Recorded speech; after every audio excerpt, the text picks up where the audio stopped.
오늘 이재명 대통령과 문재인 전 대통령의 오찬이 있었죠. 이거 너무 안 좋게 보진 마시고요. 그냥 구분해서 보시면 마음 편하다고 봅니다. 우선 이 오찬 자리 자체는 우리가 그냥 좋게 보면 되는 거고요. 다만 이 오찬이 시작이 될지 단발성 이벤트가 될지는 이재명 대통령에게 달려있다, 이렇게 구분하시면 편합니다. 요즘 유시민 작가님 말씀을 자주 빌리게 되는데 오늘은 다스베이다에서 하신 말씀보다도 오히려 지난 3월 매불쇼에서 하셨던 발언들이 재조명 받아야 한다, 저는 이렇게 봅니다. 오늘 말씀드리는 내용들이 어떻게든 이행이 돼야 오늘이 있었던 오찬이 시작이 될 수 있다, 이렇게 보고요. 대통령뿐만 아니라 이현주를 비롯한 당 차원에서 해야 할 일도 있습니다. 지금부터 설명해 드리겠습니다. 일단 오늘 이재명 대통령의 메시지 중에 유시민 작가께서 말씀하신 증축과 맞아떨어지는 메시지, 그리고 김대중, 노무현, 문재인 정부의 성과가 훼손됐고 이걸 복구하기 위해 열심히 노력하고 있다는 메시지가 가장 먼저 나왔습니다. 저는 일단 이 메시지들이 가장 먼저 나온 건 매우 긍정적으로 보고 있습니다.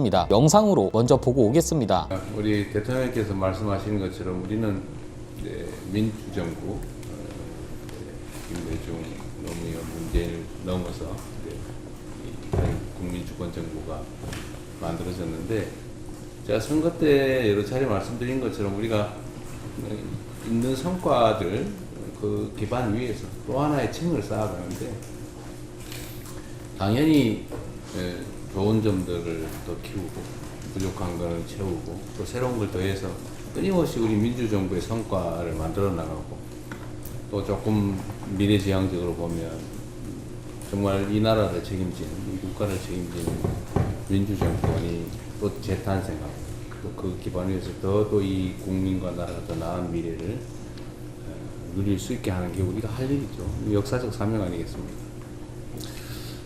그리고 제가 이제 1년 남짓 됐는데, 지금 현재까지 주력하는 거는 이제 대통령께서 어쨌든 5년 동안 만들었던 그 성과들, 그게 엄청 많이 훼손됐거든요. 예를 들면 뭐 외교, 안보, 남북 관계, 경제, 문화, 뭐 볼 것 없이 너무나 많은 것들이 망가졌습니다. 그래서 그거를 이제 정상화하는 과정. 그래서 그 정상화한 위에 이제 또 새로운 우리가 해야 될 과제들을 해결해 나가는 걸 동시에 하고 있는데, 제가 한 1년 동안 느끼면서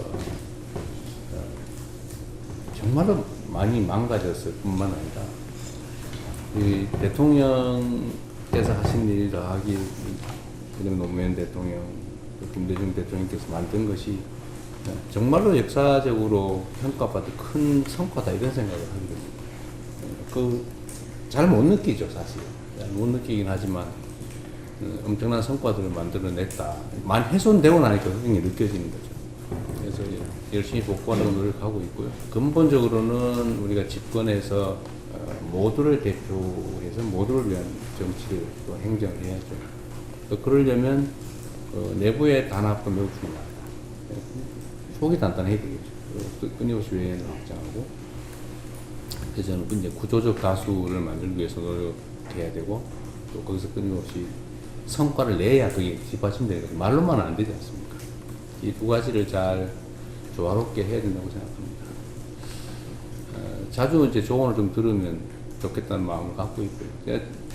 너무 늦어서 죄송합니다. 이게 의외로 이번에 한번 모셔야지 그러다가도 뭐 이게 또 있고 여러 차례 또 우리가 협의도 했지만, 앞으로도 제가 자주 말씀을 좀 들었으면 좋겠고요. 사실 이 메시지만 봐도 용역 스피커들은 위축되어야 하는 게 맞습니다. 다만 어떤 사람이 그런 말도 했다면서요. 저쪽 달래주는 이벤트가 하나 나올 거다, 이런 식으로 말을 했다고 하던데, 사실 이 발언이 중요한 건 아니고요. 이건 결국 무슨 말이냐, 오늘 있었던 오찬이 시작이 될지 단발성 이벤트가 될지는 이재명 대통령한테 달린 일이라는 뜻인 겁니다. 그렇기 때문에 저는 이 오찬 이후에 저는 무조건 함께 이행되어야 하는 게 있다고 보는 건데, 간단합니다. 크게 세 가지인데요. 우선 첫 번째는 대통령의 언어가 바뀌어야 합니다. 사실 이것만 돼도 굉장히 많은 게 해결됩니다. 물론 시장일 때, 도지사일 때, 당대표일 때, 그리고 대통령일 때는 당연히 언어가 달라질 수밖에 없습니다. 당대표일 때는 당과 당원들 중심의 메시지가 중심이 되고요. 대통령일 때는 당과 당원들 뿐만 아니라 상대 진영에 대한 메시지도 당연히 있어야 합니다. 그런데 제가 말씀드리고 싶은 건, 지위가 달라진다 해도 인간 이재명인 건 변함이 없는 거잖아요. 이게 굉장히 중요한 중요한 지점인데 인간 이재명의 언어는 시장일 때와 도지사일 때 그리고 당대표일 때조차도 해석이 필요한 경우는 거의 없었거든요. 시장일 때는 시원하다 못해 차가울 정도였고요. 도지사와 당대표일 때도 해석이 필요한 경우는 거의 없었습니다. 오히려 가장 선명한 메시지를 내는 정치인으로 통했습니다. 그런데 대통령이 되신 이후에는 해석이 필요한 메시지가 점점 많아졌고 이게 또 분열과 조롱의 재료로 쓰인다는 게 최근에는 문제가 되기 시작했잖아요. 물론 임기 초기까지만 해도 대통령도 생각하시는 게 있겠지, 큰 그림이 있을 거니까 기다려보자, 대부분이 이렇게 의심을 안 하고 오히려 이재명 대통령의 뜻이 있을 거라고 믿어줬습니다. 그런데 지금은 거의 모든 행동과 메시지를 의심하기 시작했습니다. 이게 진짜 위험한 신호거든요. 그래서 요즘 자주 나오는 말이 윤석열 때는 듣기평가, 이재명 때는 독해평가냐 이런 거잖아요. 그래서 특히나 이 조롱과 혐오, 전임 대통령을 향한 악마와 이 사안에 대한 메시지가 명확하게 나와야 되고요. 앞으로도 계속 소통을 하실 텐데 계속해서 긍정적인 방향으로 소통을 하시려면 대통령의 언어는 유지하되 그렇다고 인간 이재명의 언어는 불투명해지면 안 된다, 이런 말씀을 드리고 싶은 겁니다. 이게 왜 중요하냐면 두 번째 얘기랑 연결되는데요. 최근 들어서 용역, 폭법, 철거 전문 스피커라고 불리는 사람들 있잖아요. 이재명 대통령의 메시지가 선명해지면 이 사람들의 방송 기조나 멘트도 당연히 달라질 수밖에 없습니다. 이게 굉장히 중요한 지표인데 만약 이재명 대통령이 전임 대통령에 대한 조롱은 결코 용납되어서는 안 된다, 이런 메시지를 냈어요. 이렇게 되면 저쪽 스피커들이 아무리 날뛰어도 대통령도 하지 말라는데 아직도 이러고 있네? 이러면서 구독자도 빠지고 비판 여론도 커질 수밖에 없을 겁니다. 사실 대통령의 메시지가 나온 뒤로 기조가 바뀐다면 베스트지만 그럴 사람들이 아니라는 걸 우리 모두 알잖아요. 이 사람들은 자중할 사람들이 아니기 때문에 적어도 그 기세가 꺾이는 것처럼 보이기만 해도 이건 오늘 오찬과 이재명 대통령의 메시지가 분열 통합의 진심이라고 해석할 수 있는 겁니다. 세 번째는 이렇게 되면 당 차원에서도 할 수 있는 일이 생깁니다. 간단합니다. 이현주 심판입니다. 그냥 솔직히 말씀드리면요, 이현주가 들어온 뒤로 분열이 가속화됐다, 저는 이렇게 해석합니다. 이현주를 그냥 비호감으로만 보시는 분들이 있는데 그런 차원의 문제가 아닙니다. 이 사람은 거의 모든 분열의 중심에 있었고요. 지금도 있습니다. 심지어 김민석 전 총리와 이재명 대통령과 뒷공작을 하고 있다는 의혹까지 나온 상태잖아요. 그냥 대표적인 사례 몇 가지만 봐도 이현주는 민주당에 있을 존재가 아니라는 걸 알 수 있습니다. 우선 1인 1표제 도입 당시 인민민주주의와 거수기까지 거론해가며 반대했던 게 누군가요? 이현주입니다. 그런데 이 당시 권리당원 여론조사에서 1인 1표제 찬성 여론은 85%나 됐었고 결국은 정착됐습니다. 1인 1표제가 정착되지 않았으면 얼마나 많은 문제가 발생했을지 최근 6개월 동안 대부분이 실감하고 계시잖아요. 그럼 조국혁신당 합당 문제는 어땠냐? 이것도 마찬가지로 인민민주주의를 거론하면서 반대했거든요. 그런데 이 당시 이현주가 어떤 자료를 들고 나왔냐? 합당 반대 여론이 훨씬 높다면서 여론조사 자료를 인용했었거든요. 그런데 나중에 알고 보니까 여론조사꽃 조사 결과 민주당 지지층 70% 이상이 합당을 찬성했다는 거잖아요. 그래서 이게 대체 뭐지? 하고 찾아보니까 이 당시 이현주가 인용한 조사는 국힘 지지층 조사까지 포함된 걸 가지고 반대 여론이 훨씬 높다고 떠들었던 겁니다. 농담이 아닙니다. 실제 당시 발언 짧게 듣고 올까요? 왜 지금 선거 앞두고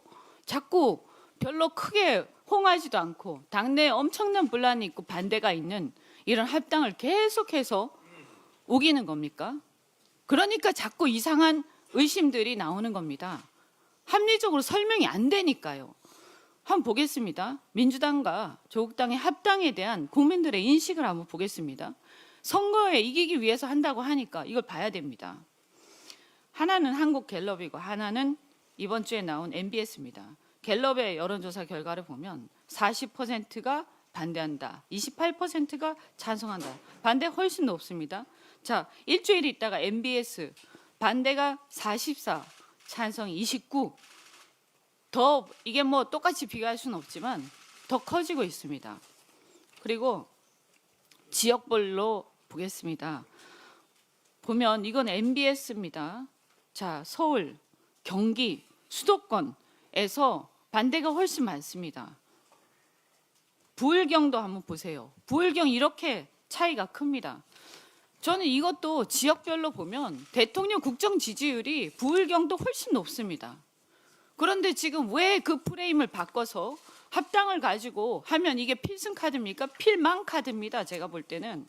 당대표 면전에서 저딴 짓을 했던 게 이현주입니다. 애초에 여기저기 돌아다니면서 경착도 못해서 당적만 7번이나 옮긴 철새가 이런 말을 한다는 것도 어이가 없고, 결과적으로 봤을 때 필망 카드는 이현주라는 존재 그 자체라는 거, 그리고 통합하지 못하면 이길 수 없다는 걸 지방선거 결과가 잔인할 정도로 보여줬잖아요. 애초에 민주당과 조국혁신당의 합당 문제인데 국힘당 지지층의 여론을 반영할 이유는 전혀 없습니다. 이 당시 이현주가 언급한 여론조사가 갤럽과 NBS에서 진행한 여론조사였거든요. 그럼 여기서 나온 민주당 지지층의 여론조사 결과도 합당 반대가 훨씬 높았냐? 이게 중요할 거잖아요. 먼저 갤럽 조사 결과를 보면 민주당 지지층의 조사 결과는 오히려 48%가 찬성했고 30%가 반대했습니다. 반대 여론이 훨씬 높았다는 건 국힘당이었고요. NBS 조사 결과도 마찬가지, 민주당 지지층은 찬성이 47%로 오히려 반대 여론보다 더 높았습니다. 이현주는 대국민 사기극을 벌였다는 해석이 가능할 수도 있는 지점인 거죠. 이 당시 이걸 아무도 지적하지 않았다는 게 너무 이상했고, 그래서 제가 영상으로 다뤄드렸던 거잖아요. 이재명 대통령 지론도 양당 통합이라는 게 확인됐고, 심지어 강북구 페이스북으로 지방선거 전 합당이 이재명 대통령 생각이라는 것도 확인을 했습니다. 여기서 이제 굉장히 많은 분들이 이런 말씀을 합니다. 어떻게 저런 사람을 민주당에 그대로 둘 수가 있지? 심지어 리박스쿨 강사였다는 사실이 드러나도 이걸 지적하는 사람이 하나도 없네? 이런 거죠. 이게 아직은 의혹이자 의심이긴 하지만 몇 가지 이상한 점이 포착되긴 했습니다. 김민석 총리와 미락 타격 소재 문자를 주고받았다는 의혹, 이건 많은 분들이 알고 계시잖아요. 그런데 이재명 대통령 임기 초기에 대통령과도 이런 문자를 주고받았다는 게 언론 보도를 통해 알려진 적이 있었습니다. 통님 어쩌고 하면서 이재명 대통령한테 길게 문자를 보내는데 그 아래에는 특사 관련 형식적으로는 다녀와도 되지만 성과를 낼 수 있도록 최선을 다하겠습니다. 다만 김종인 위원장은 신뢰하기 어려운 분입니다. 이런 내용을 보내고 있죠. 이 당시 실제로 김종인이 미국 특사로 내정됐다는 말이 많았거든요. 그런데 이 문자 이후에 실제로 김종인은 최종 특사 명단에서 제외됐습니다. 이런 사실이 뒤늦게 재조명되니까 이거 진짜 당 내에선 이현주가 실세인가? 그래서 아무도 이현주를 쳐내지 못하는 건가? 이런 의심으로 번지고 있다고요. 실제로 보면 한준호나 김준혁 이런 사람들은 분명 리박스쿨을 끝까지 파헤치겠다고 했었습니다. 그런데 이현주가 강연을 했다는 사실이 알려진 뒤로는 이 문제에 대해서 언급도 안 하잖아요. 한준호는 오마이TV 인터뷰 나와서 왜 그걸 나랑 엮냐는 식으로 말하고요. 소름 돋는 건 용역, 촉법이라 불리는 스피커들 중에서도 리박스쿨을 신나게 비난하던 사람들조차 이현주의 강연 사실이 알려진 뒤로는 조용합니다. 가장 대표적인 게 이상호라고 말씀드렸죠. 이렇게 리박스쿨 취재 영상도 열심히 올리고 이현주의 불법 선거 자금에 대한 영상도 올리던 사람이 이현주 리박스쿨을 검색하면 영상이 하나도 안 나옵니다. 이 배경을 이해하신 상태에서 유시민 작가의 말씀을 다시 들으면 이게 왜 문제인지 확실하게 인지하실 수 있을 겁니다. 잠깐 듣고 올까요?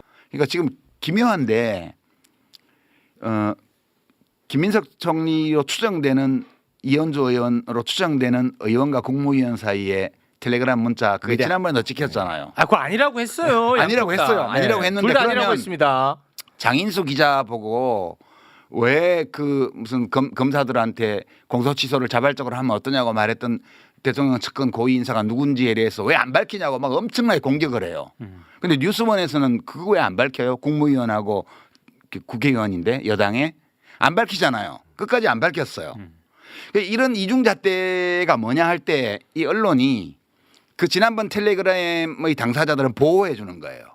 그러면 보호해 줘야 될 대상과 까야 될 대상을 어떻게 고를까? 기가 막히게 고릅니다. 와, 이걸 진짜 흥미로운 주제다. 어떻게 고를? 정말 본능적으로 아는 것 같아요. 본능적으로. 네.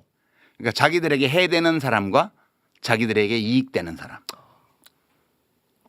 그래서 앞으로도 조심하셔야 돼요. 지금 뭐 어떤 분은 뭐 무죄 받고 지금 정치로 복귀했는데 막 조중동을 포함해서 재래 언론에서 막 단독 인터뷰해주고 어마어마하게 띄우고 있어요. 조심해야 됩니다.